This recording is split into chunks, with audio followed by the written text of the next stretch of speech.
आप लोगों के सामने हम अपने एक नाटक कोरोना का रोना का दूसरा भाग एक्ट 2 आपके सामने प्रस्तुत करने जा रहे हैं। इसका हमने अलग नाम दिया है कोरोना के बाद। प्रिय दर्शकों, यह नाटक मौजूदा परिस्थितियों और आपके सुझावों से गढ़ा गया है, तो आगे भी यही सहयोग बनाए रखिए। प्रस्तुत है कोरोना का रोना का दूसरा भाग कोरोना के बाद। पापा, सुबह सुबह कहाँ जाने की तैयारी? बेटा, वो जंतर मंतर दिल्ली में किसान सभा है, वहां जा रहा हूँ। तो नाश्ता पानी? अरे तेरी माँ ने सब कुछ रख दिया है, मेरे ही काजे ना, और 2-4 लोगों के काजे। तो बस अड्डे तक चल लीजिए, मैं तो कॉलेज ही जा रही हूँ। वो छोरा आ रहा है ना संतराम को, वो ले जाएगा अपनी मोटरसाइकिल पे। तो वो कॉलेज ना जा रहा? कॉलेज तो शुरू हो गया।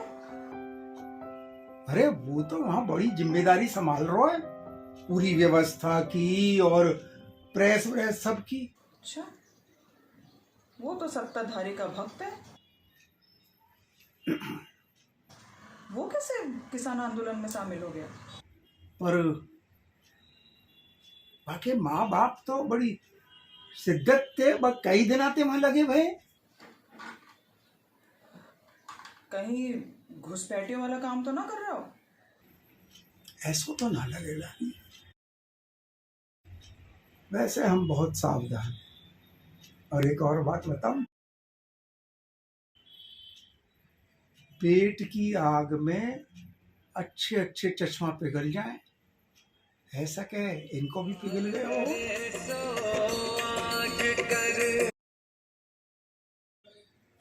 कहाँ है रे तू?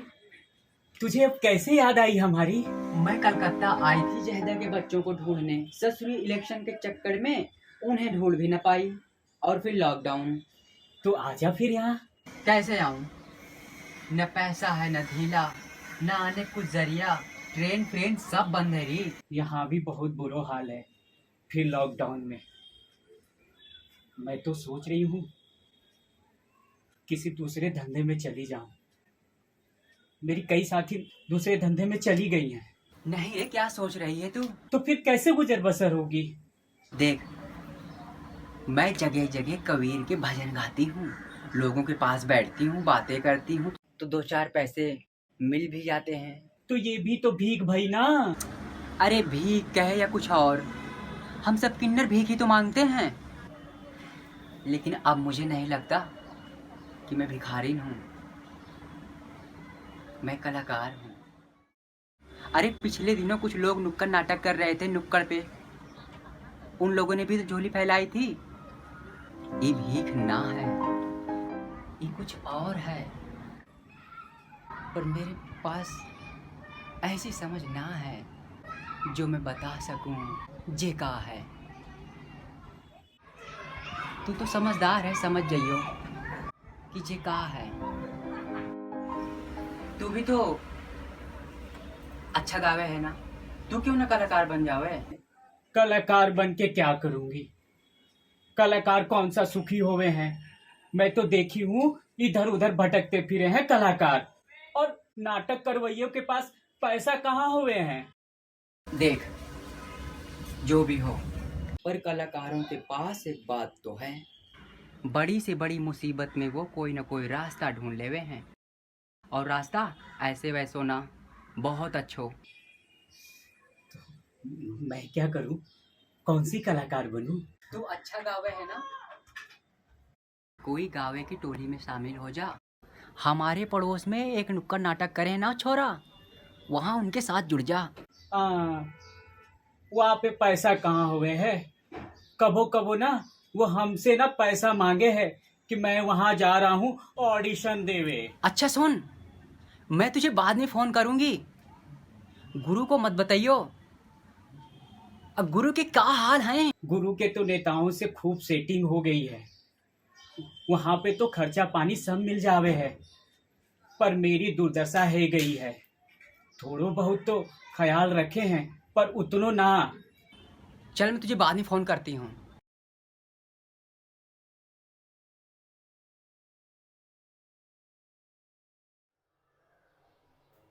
कलाकार बनूंगी।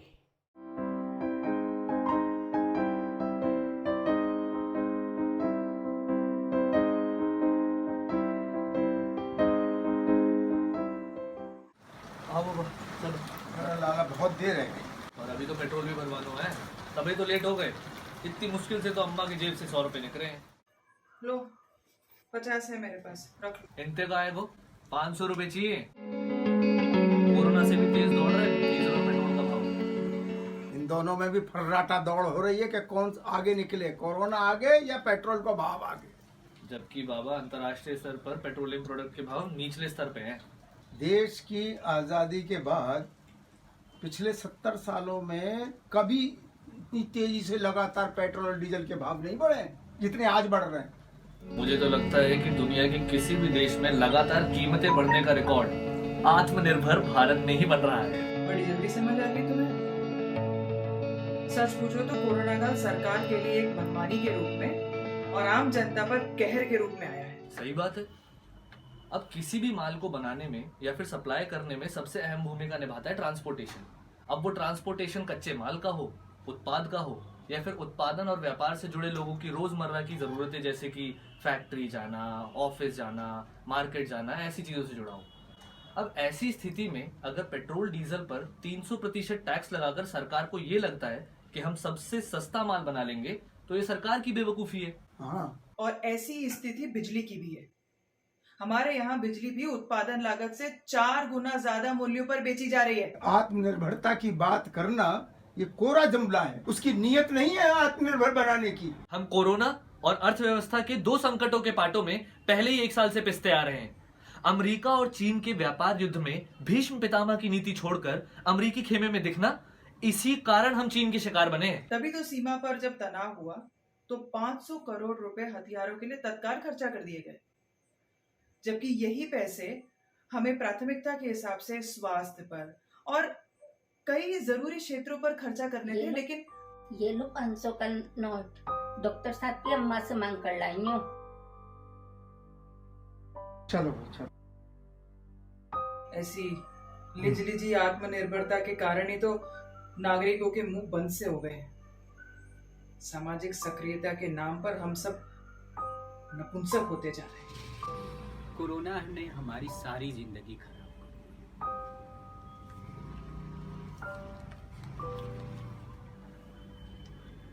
मुसीबत में हम जल्दी हार मानकर अपना शोषण कराने के लिए खुद ही तैयार हो जाते हैं। मजबूरी में।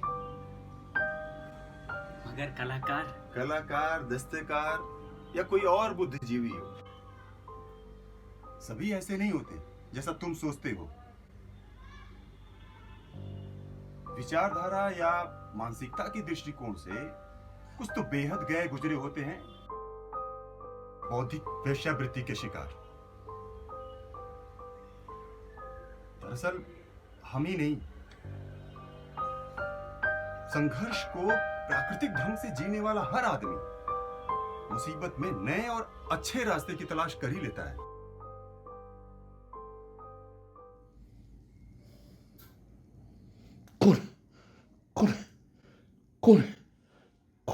तेरा बचपन